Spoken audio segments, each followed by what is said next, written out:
Hello everyone, welcome back to Legal Cluster. বহুত দিনৰ মূৰত এটা নতুন ভিডিও লৈ আহিলো আৰু আজিৰ এই ভিডিওটোত আপোনালোকক মই এটা এনাউন্সমেন্ট দিবলৈ আহিছো। এনাউন্সমেন্টটো হৈছে যে Legal Clusterৰ নতুন বেচ ষ্টাৰ্ট হৈছে আৰু সেই বেচটো ষ্টাৰ্ট হ'ব জুনৰ 20 তাৰিখৰ পৰা। যি সকলে ভাবে যে Legal Clusterৰ অনলাইন গাইডেন্স প্ৰগ্ৰাম জয়েন কৰিব বিচাৰে সেই সকলে কন্টাক্ট কৰিব পাৰিব থ্ৰু অনলি WhatsApp আৰু নম্বৰটো হৈছে 8486 211-616 এই নম্বৰটোত আপোনালোকে WhatsApp কৰি দিব যে আপোনালোকে OGP জয়েন কৰিব বিচাৰে বুলি want to join OGP বাস হিমানটোৱে লিখিব। আপোনালোকক আমাৰ টিমৰ ফালৰ পৰা মেম্বাৰে কন্টাক্ট কৰিব, যিকোনো এজন মেম্বাৰে কন্টাক্ট কৰিব, হয়তো ময়ো বা অন্য কোনোবা মেম্বাৰে আপোনাক কন্টাক্ট কৰিব আৰু কন্টাক্ট কৰাৰ পিছতে সেই অনলাইন গাইডেন্স প্ৰগ্ৰামৰ এডমিশনৰ কথা পতা হ'ব। এডমিশন লোৱাৰ আগত আপোনালোকে সম্পূৰ্ণ এই ভিডিওটো চাব। এই ভিডিওটোতে মই গোটেই জুনৰ বেচটো আমি কেনেকৈ ষ্টাৰ্ট কৰিম, কি পঢ়ুৱাম, কি নপঢ়াম আৰু আপোনালোকে কি ফেস কৰি আছে সেই গোটেইখিনি কথা আজিৰ এই ভিডিওটোতে মই কম। এতিয়া আমি দেখা পাওঁ যে যেতিয়া 2024 টো আৰম্ভ হৈছে 2024 আৰম্ভ হওঁতে হোপফুলি আপোনালোকে বহুতে ভাবিছিলে যে নাই জানুৱাৰী 1 তাৰিখৰ পৰা মানে 1 তাৰিখটো জব বাৰু 2 তাৰিখৰ পৰা পুৰা পঢ়িম, একদম এজেএছৰ কাৰণে পুৰা সিৰিয়াস হ'ম, জানুৱাৰী 2 তাৰিখৰ পৰা পঢ়িম। কিন্তু লাষ্টত কি হয়গে, আমি জানুৱাৰী, ফেব্ৰুৱাৰী, মাৰ্চ, এপ্ৰিল, মে, এতিয়া অলমোস্ট জুন হাফ জুৱাই গলে ৰাইট। কিন্তু তথাপিতো আপোনালোকে যদি ফ্ল্যাশবেক কৰে আপোনালোকে চাব যে আপোনালোকৰ এখনো পেপাৰ কমপ্লিট হোৱা নাই। আপোনালোকে এনেকুৱা এখন পেপাৰ কমপ্লিট কৰা নাই যিখন পেপাৰক লৈ আপোনালোকে এতিয়াই মেইনছ বা প্ৰিলিমছৰ বাবে সাজু হৈ ৰৈছে, তেনেকুৱা হোৱা নাই। যদি তেনেকুৱা নাই হোৱা তাৰ বিহাইণ্ডত আপোনালোকৰ কিছুমান পয়েন্টস থাকিব, যেনে ধৰক লেক অফ স্টাডি বা লেক অফ ৰিভিজন বা লেক অফ ধৰক proper knowledge, lake of answer writing and again আপোনালোকৰ এনেকুৱা কিছুমান প্ৰব্লেম যে আপোনালোক নিজেই লয়েলিটি নহয়, মানে লয়েলিটিত আপোনালোকে থকা নাই, লয়েল নহয়। So lack of loyalty is also a reason. কেনেকৈ আপোনালোকে জানুৱাৰীত পুৰা জোশত ভাবিলে যে মই এবাৰ একদম এজেএছ পুৰা পঢ়িমে, একদম জানুৱাৰী 2 তাৰিখৰ পৰা মই পুৰা ভালকে পঢ়িম। তাৰপিছতে এদিন দুদিন পঢ়ি লাহে লাহে সেয়া আপোনালোকৰ কমিলে। লাহে লাহে কি হয়, এদিন এখন পেপাৰ পঢ়িছে আৰু আনাদাৰ ডে আপোনালোকে এনাদাৰ পেপাৰ চুজ কৰিছে, এইটো পঢ়িছে সেইটো পঢ়িছে, দুইটা মাজত আপোনালোকে মানে এটা টাইম বাউন্ড লোৱা নাই যে মই এই দুইখন পেপাৰ অমুক মাহত মই শেষ কৰিম, সেইটো টাইম বাউন্ড নাই নোলোৱাকে পঢ়িছে বাবে আজিলৈকে সেইকেইখন পেপাৰ আপোনালোকৰ হয়তো কমপ্লিট নাই হোৱা। সেইবিলাকে হ'ব পাৰে ৰিজনস যে আপোনালোকৰ কিয় এই ছমাহত অলমোস্ট আমাৰ ছমাহ যাব হ'ল। সো এই ছমাহত আপোনালোকৰ একোৱে যদি আগবঢ়া নাই তেতিয়াহ'লে আমি ভাবিব পাৰো যে এইটো ছমাহ আপোনালোকৰ ৱেষ্ট গ'ল। যদি এনে হৈছে তেতিয়াহ'লে আপোনালোকে এইটো এটা ল'ব পাৰে যে হয়তো আপোনালোকৰ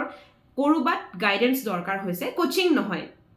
গাইডেন্স দৰকাৰ হৈছে। কিয় কোচিং নহয় বুলি মই কৈছো, কোচিংৰ বিৰুদ্ধে মই কোৱা নাই, কোচিং ইজ ইম্পৰ্টেন্ট, লাগে কোচিং মানুহক, যেতিয়া মানুহে ফিল কৰে যে কোচিং লাগে। কিন্তু এনে কিছুমান ষ্টুডেন্ট আছে যাক লাগে যে মোক গাইডেন্স দৰকাৰ হৈছে, একেবাৰে ক্লাছত গৈ ডেইলি বেক টু বেক গৈ সদায় বেক টু বেক একেই বস্তুখিনি পঢ়ি এণ্ড আৰু লগতে কি হয় কোচিঙত ক্লাছেছ হয়, বস্তুটো বুজোৱা হয়, পাৰ টপিক বুজাই, পাৰ সেকশন বুজোৱা হয়। সেই বুজনিটো ধৰক আপোনালোকক নালাগে। আপোনালোকে জানে যে LLB-টো মই পাছ কৰি আহিছো, এইখিনি বস্তু মই এতিয়া খালি পঢ়িব লাগে। মই এইটো নহয় যে সব বুজি পাওঁ, বাট এনেকুৱা যে মই লৰ এটলিষ্ট পঢ়িলে মই সেন্টেন্সটো পঢ়িলে বুজি পাম আৰু এটা গাইডেন্স মোক বহুত জৰুৰী। এটা মোক প্ৰপাৰ ষ্টাডিৰ এটা মানে মাইন্ডসেট, এটা টাইম টেবল, এটা ৰুটিন ডাজন্ট মিন ৰাতিপুৱা 9টাৰ পৰা 2টাৰ পৰা 3টা, সেইটো নহয়। ৰুটিন মিন্স আপোনালোকে এখন পেপাৰ কিমান দিনত আপোনালোকে শেষ কৰিছে, কিমান দিনত আপোনালোকে কোনখন পেপাৰৰ কোনখন টেষ্ট দিছে আৰু সেই পেপাৰখন কমপ্লিটলি প্ৰিলিমছ মেইনছ বুলি শেষ কৰিছে নে নাই, সেইটো হৈছে ৰুটিন। টাইম টেবল হৈছে ডেইলি আপোনালোকে কেনেকৈ পঢ়িছে, 2 ঘণ্টা 3 ঘণ্টা 4 ঘণ্টা, that is time table. So সেই প্ৰপাৰ এখন ৰুটিন আপোনালোকৰ হৈছে নে নাই সেইটো এটা বস্তু আপোনালোকৰ লেক থাকিব পাৰে, যাৰ বাবে আপোনালোকৰ গাইডেন্স এটা জৰুৰী হ'বও পাৰে। যদি এনে ধৰণৰ ফিল হয় যে হা গাইডেন্স এটা জৰুৰী হয় লাগে, বা আপোনালোকে যদি মোৰ চেনেলটো বহুত দিনৰ আগৰ পৰাই চাই আছে, যদি লাগে যে প্ৰিয়া বা ওচৰত বা প্ৰিয়া মেমৰ ওচৰত আমি অকনমান গাইডেন্স বিচাৰো, তেতিয়াহ'লে আপোনালোকৰ বাবে লিগেল ক্লাষ্টাৰ এটা ভাল প্লেটফৰ্ম বুলি মই ভাবো। নকওঁ যে শুদ্ধ প্লেটফৰ্ম, কিন্তু ভাল প্লেটফৰ্ম বুলি মই জানো বা মই ভাবো, যিহেতু মই নিজে অপাৰেট কৰোঁ। গতিকে এটা ষ্ট্ৰিক্ট ষ্টাডিত চলিব আৰু লগতে গালি সপনিও খাব যেতিয়া এক্সামছ নিদিব যেতিয়া আপোনালোকে লয়ালিটি নেদেখাব এদিন পঢ়িছে দুদিন নপঢ়িছে অফক'ৰ্ছ মই কনফাৰেন্স কৰি গালি সপনি পাৰিবই লাগিব তেতিয়াহে আকৌ লয়েল হ'ব গতিকে এইখিনি বস্তুৱে হৈছে কথা এতিয়া আহোঁ যে জুনৰ বেটছটো আমি কেনেকৈ ষ্টাৰ্ট কৰিম কেতিয়াৰ পৰা ষ্টাৰ্ট কৰিম জুনৰ বেটছ ষ্টাৰ্ট হ'ব জুনৰ 20 তাৰিখৰ পৰা নতুন বেটছ ষ্টাৰ্ট হ'ব তাৰ আগতে আপোনালোকৰ এডমিশ্যনৰ প্ৰচিডিউৰ চলিব হেতুৰ কাৰণে আপোনালোকে WhatsApp কৰিব লাগিব 8486211616 নম্বৰত আৰু লগতে এটো কওঁ যে আমি কেনেকৈ পঢ়াও সো আমি পঢ়ুৱাৰ আমাৰ এখন প্ৰপাৰ ৰুটিন থাকে সাপোজ আমি স্টাৰ্ট কৰিছো এজ ফৰ এক্সাম্পল আমি স্টাৰ্ট কৰিছো আপোনালোকক ধৰক ইণ্ডিয়ান কন্ট্ৰেক্ট এক্টত সো ইণ্ডিয়ান কন্ট্ৰেক্ট এক্ট আৰু ধৰক লৈ লৈছো লগতে CPC বা ধৰক লৈ লৈছো এখন বেলেগ পেপাৰ আমাৰ হেতু এটা proper routine থাকিব ইন্ডিয়ান কন্ট্ৰাক্ট এক শেষ কৰিবলৈ হয়তো আমাক টাইম লাগিব 1 month গদিকে 1 monthক আমি ডিভাইড কৰিম 15 days 15 daysত কোন দিনাখন কেনেকুৱা নোট দিয়া হ'ব পৰীক্ষা কেতিয়া পতা হ'ব সেই গুটেইখিনি বস্তু তাতেই থাকিব ওকে এন্ড দেন হৈছে প্ৰিলিমছ আৰু মেইনছ আমি যেতিয়া পঢ়ো সো ফ্ৰম দ্য ষ্টাৰ্টিং মই বিশেষকৈ প্ৰিলিমছ মেইনছ দুইটাৰ বাবে পঢ়ুৱাই যাওঁ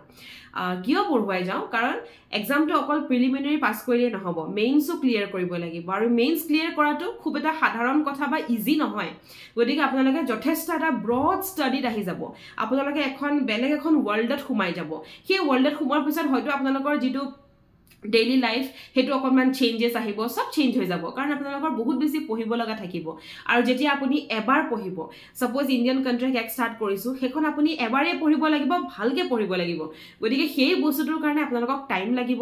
যাৰ বাবে মই আপোনালোকক এক্সাম লওঁ প্ৰিলিমছ মেইনছ দুইটাই মই এক্সাম লম গতিকে সেই এক্সামৰ কাৰণে প্ৰিপেয়াৰ হ'ব লাগিব সেই গুটেখিনি বস্তুকে লৈ পেলাই এনেকুৱা ধৰণৰকে আমি অনলাইন গাইডেন্স প্ৰগ্ৰাম ষ্টাৰ্ট কৰিছিলো আৰু এতিয়াও সেই অনলাইন গাইডেন্স প্ৰগ্ৰামৰ যেহেতু ৰিভিউজ ভাল পাইছো বাবে আকৌ এবাৰ নতুন এটা বেচ মই ষ্টাৰ্ট কৰিব বিচাৰিছো আৰু আগতেও কওঁ যে যি সকলে মানে ভাবে যে মই ট্ৰাই মাৰি চাও হলে হ'ব নহলে নাই তেনেকুৱা এক্সপেৰিয়েন্স মোক নালাগে মোক এনেকুৱা এক্সপেৰিয়েন্স লাগে যি এটো ভাবে যে হাউএভাৰ মই পাৰিম কিয় নোৱাৰিম মেট্ৰিক পাস কৰিছো হাই সেকেন্ডাৰী কৰিছো আৰু LLB পাস কৰি থৈছো এতিয়া এটো কিছ খেত কি মুলি হয় তেনেকৈ ভাবিব লাগিব তেতিয়াহে আপোনালোকে পাৰিব সেই আসাম জুডিশিয়েল সাৰ্ভিস এক্সামিনেশনৰ বাবে প্ৰিপাৰেচনটো মানে তগৰা কৰা প্ৰিপাৰেচনটো আপোনালোকৰ হাৰ্ড হ'ব লাগিব না ইট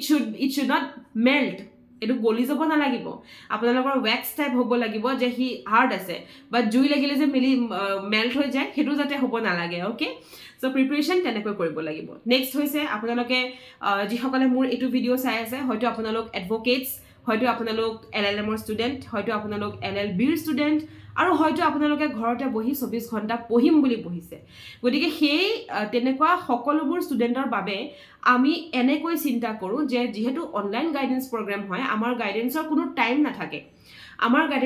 টাইম নাথাকে মই আপোনালোকক মেইনছৰ বাবে যেনেকৈ প্ৰিপেয়াৰ কৰাব লাগে তেনেকৈ প্ৰিপেয়াৰ কৰাও প্ৰিলিমছৰ বাবে যেনেকৈ প্ৰিপেয়াৰ কৰাব লাগে তেনেকৈ মই প্ৰিপেয়াৰ কৰাও ভিডিওছ থাকিব নোটস থাকিব PDF থাকিব each and every paper complete note থাকিব নোট বিলাক PDF ত দিয়া হয় আৰু ইচ এন্ড এভৰি পেপাৰৰ ভিডিওছ মই বনাও যত জৰুৰী হয় ওকে যেনেকৈ ইণ্ডিয়ান কন্ট্ৰাক্ট এক যদি চাও প্ৰিলিমছৰ বাবে মই আপোনালোকৰ কাৰণে ভিডিওছ বনাবই লাগিব কাৰণ কি হয় উইদাউট ভিডিও মই তাত নোট দি পেলাই একো লাভ নাই আপোনালোকে বস্তু বুজিব লাগিব জানিব লাগিব ৰাইট এটা CPC মই আপোনালোকক নোটছটো দিব লাগিব বাট CPC ৰ each and every part মই ভিডিও বনাব লাগিব কাৰণ CPC এনেকুৱা এখন পেপাৰ হয় যত আপোনাক অকল নোটস দিলে নহব আপোনাক কমপ্লিট জানিব লাগিব বুজিব লাগিব নহলে CPC আপোনাক অ্যাটেম্পটে কৰিব নোৱাৰিব ৰাইট নতুনকৈ IPC আহি আছে হেখনো একেই হ'ব পুৰা ভিডিও বনাব লাগিব দিব লাগিব নোট ধৰক তেনেকে মই যেনেকে ভাবু যে যেটো বস্তু যেনেকৈ দিব লাগে মই তেনেকৈহে দিও আৰু লগতে এইটো যে যেহেতু আপোনালোকে ল পাস কৰিছে LLB কৰি থৈছে গতিকে এটো জেড মই বুজাব লাগে বুলি মই নাভাবো এতিয়া আপোনালোকক মই একেবাৰে what is constitution what is union executive যাতে মই ইমানখিনলৈকে যাব নালাগে কিছুমান বস্তু মই বুজাব লাগিব ফান্ডামেন্টাল ৰাইটছত যেতিয়া সোমাই যাম অফ কোৰ্স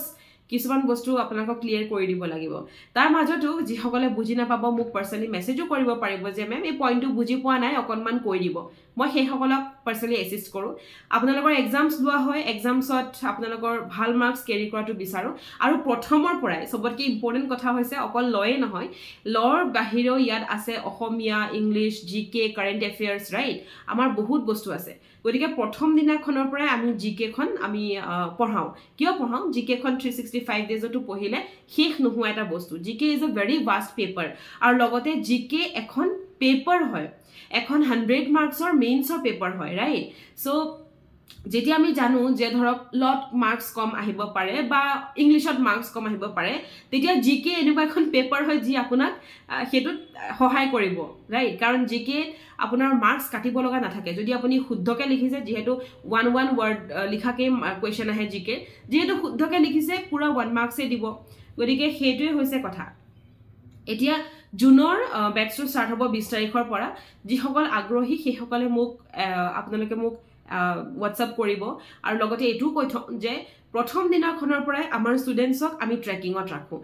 ট্ৰেকিঙত ৰাখোঁ যে তেওঁলোক কিমান আগবাঢ়িছে তেওঁলোকে ফাৰ্ষ্ট টেষ্টটোৰ পৰা লাষ্ট টেষ্টটোলৈকে কিমান আগবাঢ়িছে আৰু যি বস্তু তেওঁলোকৰ নাই ধৰক আনচাৰ ৰাইটিং স্কিল নাই তেওঁলোকৰ ধৰক বুজাৰ স্কিল নাই ৰাইটিঙে স্কিল নাই একেবাৰে আনচাৰ ৰাইটিং বাদ দিয়ক ৰাইটিঙে স্কিল নাই বা তেওঁলোকৰ ধৰক ফ্ৰেমিং অফ দ্য আনচাৰৰ স্কিল নাই সেই গোটেইবিলাক বস্তু আমি মোল্ড কৰি দিওঁ আমি প্ৰথম যেতিয়া টেষ্ট লওঁ সেই টেষ্টৰ পৰাই আমি মোল্ড কৰি গৈ থাকোঁ যে এইটো এনেকৈ কৰিব তেনেকৈ কৰিব প্ৰিলিমছৰ যিমান আপোনালোকে পৰীক্ষা মোক দিব সেই গোটেইখিনি পৰীক্ষাৰ ভালকৈ মই ৰিভিউ দিওঁ যে এইটো আপোনাৰ কিয় ৰং হ'ল আৰু শুদ্ধ এনচাৰটো কেনেকৈ হ'ল গতিকে সেই বস্তুটো বুজাইও দিওঁ মই আৰু তেনেকৈ আমাৰ ইংলিছ টিচাৰ আছে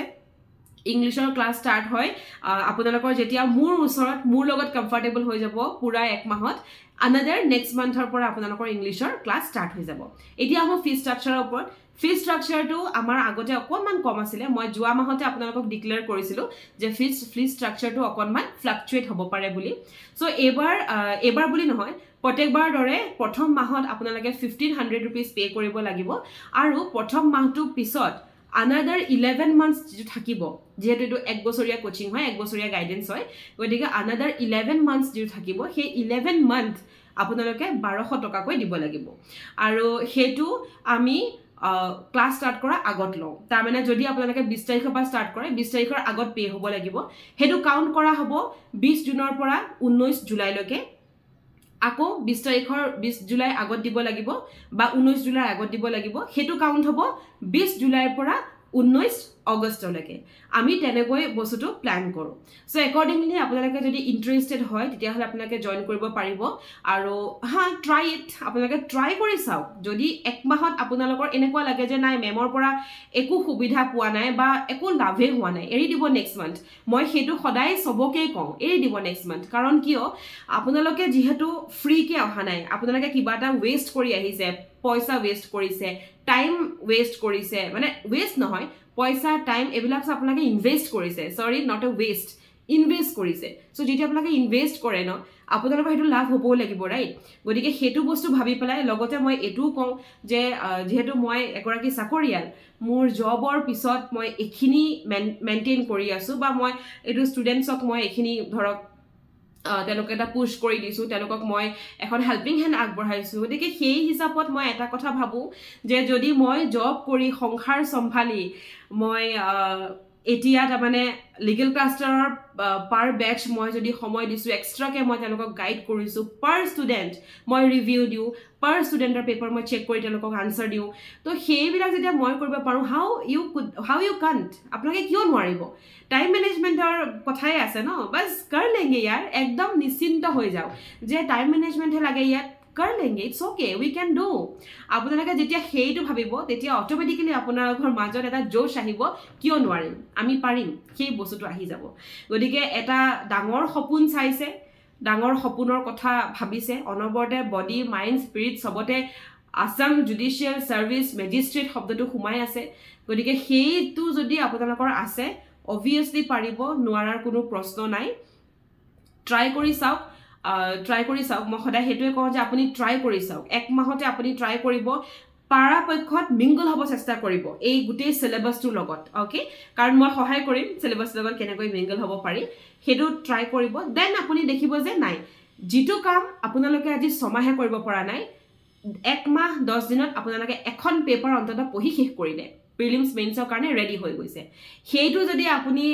নাপায় তেতিয়াহলে আপুনি পিছত মোক ক'ব যে হা মেম নাই পোৱা আমি গতিকে হেয়াই হৈছে কথা আজিলৈ ইমানখিনি কথা ক'ব কাৰণে আজি এই ভিডিঅ'টো বনালো নতুন বেচ আমি ক্ৰিয়েট কৰিম নতুন বেচত আমি জয়েন হ'ম নতুন বেচ হৈ মোৰ লগত একেলগে সকলোৱে পঢ়িম সেই বুলিয়ে ভাবি পেলাই মই এই ভিডিঅ'টো বনালো আৰু লগতে এডভাৰটাইজমেণ্টও দিলো যে আপোনালোকৰ নতুন বেচ এটা ষ্টাৰ্ট হৈছে আপোনালোকে জয়েন কৰিব পাৰিব যদিহে আপোনালোক ইচ্ছুক যদি ইচ্ছা কৰে তেতিয়াহে পাৰিব জয়েন কৰিব গতিকে কৰি চাব পাৰে আপোনালোকে খালি এটা কথাই মনত ভাবিব কোচিং লয় নলয় সৰি গাইডেন্স লয় নলয় সেইটো কথা নহয় বাট এটা কথা মনত সদায় ভাবিব যিটো সপোন আপোনালোকে আগতে দেখি আহিছে আসাম জুডিশিয়াল সাৰ্ভিস হ'ব লাগে ক্লিয়াৰ দা এক্সাম কৰিব লাগে সেই সপোন কেতিয়াও এৰি নিদিব কাৰণ যেতিয়া আপুনি এটা সপোন দেখিব সেই সপোনটো যদি আপুনি এৰি নিদিয়ে তেতিয়াহলে সেই সপোন বাস্তৱলৈ কিন্তু হ'বলৈ বহুত দিন নালাগে ময়ো মোৰ লাইফৰ কথা আগৰ যদি লাইফৰ কথা ভাবো গুগলত চাকৰি কৰিবৰ কাৰণে মই 4 বছৰ দিন হেটা ৰুমত মই অকলে মোৰ ঘৰত সোমাই মই পঢ়িছো মোৰ কাৰণে কোনো পূজা বিহু বাৰ্থডে বিয়া সকাম একো নাছিলে মোৰ কাৰণে একোই নাছিলে মোৰ কাৰণে অকল আছিলে মোৰ সেই ৰুমটো ঘৰৰ আৰু মোৰ সেই কিতাপখিনি মোৰ 32 ল বুকস আপোনালোকে মাত্ৰ 8খন ল পেপাৰ পঢ়িব লাগে মই 32 ল বুকস পঢ়ি পেলাই মই দুবাৰকৈ এক্সাম দিছো ফাৰ্স্ট টাইম মোৰ ক্লিয়াৰ নহল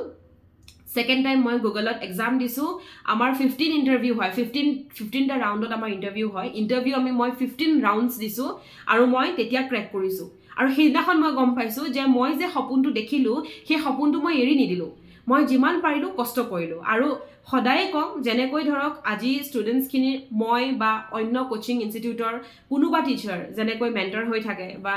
গাইড হৈ থাকে মোৰ জীৱনৰ এই যেটো ষ্ট্ৰাগল এই যে ল পাস কৰাৰ পিছত 4 বছৰ কাল যে মই এনেকৈ ইনভেষ্ট কৰিলো সেই ষ্ট্ৰাগলটো এডভোকেট দীপালি হাজৰিকা যি মোৰ মা হয় মোৰ মায়ে মোক হেখিনি সহায় কৰিছে মোৰ মায়ে হেখিনি মোক মেন্টৰশিপ দিছে মোক গাইডেন্স দিছে গতিকে সেই গাইড সেই মেন্টৰশিপ হেখিনি কাৰণে হয়তো মই শিকি গলো টাইম ম্যানেজমেন্ট কি হয় হয়তো মই শিকি গলো আনসাৰ ৰাইটিং কি হয় ওকে সো এই গুটেই বস্তুখিনি কি হয় কো ৰিলেটেড হয় গুটেই বস্তুখিনি কো ৰিলেটেড আপুনি যেতিয়া কোচিংত আহে যিকোনো এখন কোচিংত যায় বা আপোনালোকে যেতিয়া মোৰ ওচৰত গাইডেন্সত আহিব অটোমেটিক্যালি গম পাব আপোনাৰ ওচৰত কেপেবিলিটি আছে কিন্তু নাছিলে আপোনাৰ ওচৰত মাত্ৰ এটা প্ৰপাৰ শিডিউল নাছিলে আপোনাৰ ওচৰত কোনো প্ল্যান এটা প্ল্যানত আহিব লাগিব ৰাইট এখন গাড়ী চলিবলে সেই ৰাস্তা থাকিব লাগিব যদি ৰাস্তাই নাথাকে গাড়ী কেনেকৈ চলিব ঠিক তেনেকৈ এটা প্ল্যান যদি নাথাকে তেতিয়া আপোনাৰ সপোনখিনি যাব কলৈ কোনটো ৰাস্তাত যাব গতিকে সেই প্ল্যানটো মই আপোনালোকে চিন্তা কৰিব নালাগে যে কেতিয়া পঢ়িম কি পঢ়িম মই চিন্তা কৰিম মই গাইড দি যাম যে দিস ইজ ইয়োৰ এম নাও যে এটো মাহত এটো এক্সাম আছে তোমালোকৰ এম কিন্তু এটো দেই এখিনি পঢ়িব লাগিব এতিয়া হেইটো আৰু এটো কোনো লৰা ধপৰা নহয় যে এটিআই পঢ়িম এটিআই এক্সাম দিম বা 3 মাহত হ'ব লাগে নহয় এই এক্সামটো পঢ়িবলৈ বাবে আমি at least 1 year 10 months to 1 year আমি কমপ্লিট ইনভেস্ট কৰিব লাগিব ইউপিএসসি হক এপিএসসি হক এজেএসসি হক বা যিকোনো জুডিশিয়াল সার্ভিস এক্সামিনেশন হক যিকোনো স্টেটৰ আমি 1 year এটা যদি নিদু তেতিয়া হলে আমাৰ হেতু সব সেলেকা সুবুৰিয়া হয় কি হয় আমি নৰমালি ভুল এটাই কৰো যে এক্সামৰ নোটিফিকেশন দিছে ধুম পঢ়িছো এক্সাম দিছো বাট আমি ব্যাক ফ্ৰেশ যদি কৰো আমি অকল প্ৰিলিমছটোহে পাস কৰিব পাৰো আমি কেতিয়াও মেইনছ নোৱাৰো মেইনছ এনেকুৱা বস্তু নহয় মেইনছত আপোনাক ছানবিন কৰিব তাক সালনিৰে চালিব গতিকে হেতুৰ বাবে আপুনি 1 বছৰ পৰা ৰেডি হ'ব লাগিব আপোনাৰ প্ৰত্যেকটো বস্তু ক্লিয়াৰ থাকিব লাগিব এটো নহয় যে এখন পেপাৰৰ গুটেই গিটা সেকশন লাগিব বাট এটোটো হয় যে হেখন পেপাৰৰ মূল বস্তুখিনি আপুনি জানিবই লাগিব আপুনি ক'বও পাৰিব লাগিব আপুনি লিখিবও পাৰিব লাগিব লগতে আপোনাৰ আছে ইংলিশ আছে আসামিজ আছে এতিয়া সাধাৰণতে মই আপোনালোকক যদি এটা কোৱেশ্চন খুদু যে সাপোজ পাব্লিক ইন্টাৰেষ্ট লিটিগেশন বা ন্যাশনাল ইন্টিগ্ৰেশনৰ ওপৰত এখন এছে লিখক হয়তো ফটককে আপোনালোকে লিখিব নোৱাৰে আমাৰ যিকোনো কোচিং আপুনি লওক বা যদি আপুনি লিগেল ক্লাছৰটো আহে আপোনালোকক এসএস দিয়া হ'ব পাৰ মান্থ এখন দুখন কেতিয়াবা তিনিখন হৈ যায় তেনেকৈ এসএস দিয়া হ'ব যেতিয়া আপোনালোকৰ এসএস থাকিব তেতিয়া আপোনালোকে কি হয় পঢ়া হ'ব কাৰণ টেষ্ট আছে পৰীক্ষা আছে পঢ়িবতো লাগিবই ৰাইট সো যেতিয়া আপুনি পঢ়িব তেতিয়া এটা সময়ত সেই পঢ়ি লিখি এসে লিখুতে হ্যাবিট হৈ যাব যে আপোনাক যদি কিবা এখন এসে দিও আপুনি পটককে লিখিব পাৰিব সেই বস্তুখিনি আহি যায় গতিকে খুব ইম্পৰ্টেণ্ট হৈছে যে এটা প্লেন হোৱাৰ জৰুৰী আৰু মই লগতে এইটো ভাবোঁ আমি যিহেতু অনলাইন এটা গাইডেন্স হয় অনলাইন গাইডেন্সত কিছুমান লেক্স কিছুমান ধৰক থাকি যায় যেনে আপোনালোকক মই কেতিয়াও ফেচ টু ফেচ নাপাম বাট সেই লেগটো মই আকৌ তাৰ যিকোনো বস্তুৰ লেগ থাকিলে চাবচোন তাৰ কিবা এটা ৱে আউট থাকে সেই ৱে আউটটো হৈছে যে মই আপোনালোকৰ লগত ভিডিঅ' কনফাৰেন্স কৰোঁ মই কথা পাতোঁ মই ষ্টুডেণ্টক যে দি দিছোঁ নোট আৰু পঢ়াই দিছোঁ সেইটো নহয় বা পৰীক্ষা লৈছোঁ সেইটো নহয় মই ষ্টুডেণ্টৰ লগত মই নিজে পাৰ্চনেলি মই ভিডিঅ' কল কৰি মই কথা পাতোঁ কনফাৰেন্স কৰোঁ যে কি চলি আছে আপোনাৰ কি চলি আছে অসুবিধা কি হৈছে কি নাই পোৱা কি পাইছে কি বুজিছে কি নাই পৰা আৰু টাইম কেনেকৈ মেনেজ কৰিছে কেনেকৈ পঢ়িছে এই গোটেইখিনি কথা আমি পাতোঁ আৰু সেই তেনেকৈ মই ট্ৰেক কৰোঁ আৰু এগৰাকী ষ্টুডেণ্টৰ লগত তেওঁ একেবাৰে লাষ্ট ৱাৰ্ডটো হৈছে যে তেওঁ প্ৰথম দিনাখনৰ পৰা যেতিয়ালৈকে এজেছ নহয় সেই দিনাখনলৈকে মই আছোঁ লগত মোৰ হাত সদায় থাকিব আৰু এইখিনি হ'ল কথা আপোনালোকে যদি অনলাইন গাইডেন্স প্ৰগ্ৰেমত জইন কৰিব বিচাৰে কাইণ্ডলি আপোনালোকে 8486211616 নম্বৰত হোৱাটছএপ কৰিব তাৰপিছত আমাৰ টিম মেম্বাৰে যিকোনো এজন মেম্বাৰ পৰাপক্ষত মই নিজেই বহুতক ভিডিঅ' কল ভইচ কল কৰোঁ চ' মই কল কৰিম বা যিকোনো এজন টিম মেম্বাৰে আপোনালোকক কল কৰিব আপোনালোকক যিখিনি প্ৰশ্ন সোধে সেইখিনিৰ উত্তৰ দিব আৰু লগতে কথাখিনি পাতি ল'ব প্ৰশ্ন মানে কি আৰু কেতিয়া LLB কৰিছে কিমানবাৰ এটেম্প কৰিছে সেইখিনিয়ে সোধা যায় আজিলৈ ইমানেই আৰু নেক্সট ভিডিঅ'ত আকৌ লগ পাই আছোঁ নেক্সট ভিডিঅ' মই অকণমান মটিভেশ্যনেল ভিডিঅ' কিছুমান বনাম বুলি ভাবি আছোঁ মই আপোনালোকক দিম এণ্ড প্লিজ আপোনালোকে নিজৰ সপোন এৰি নিদিব আৰু বহুত ভালকৈ পঢ়ক এইটো এক্সামিনেশ্যন আমাৰ অসমৰ এটা ডাঙৰ এক্সামিনেশ্যন হয় আৰু য'ত পোষ্টো বহুত কম আৰু দিয়া মানুহো বহুত কম এক্সাম দিয়া মানুহো বহুত কম UPSCত যেনে ধৰক বহুত মানুহে দিয়ে আমাৰ তেনেকুৱা নহয় ৰাইট গতিকে আপোনালোকে সেইটো কথা ভাবিয়ে অন্ততঃ এটা সকাহ লৈ ভালকৈ পঢ়ক আজিলৈ আহোঁ নেক্সট ভিডিঅ'ত আকৌ লগ পাই আছোঁ নমস্কাৰ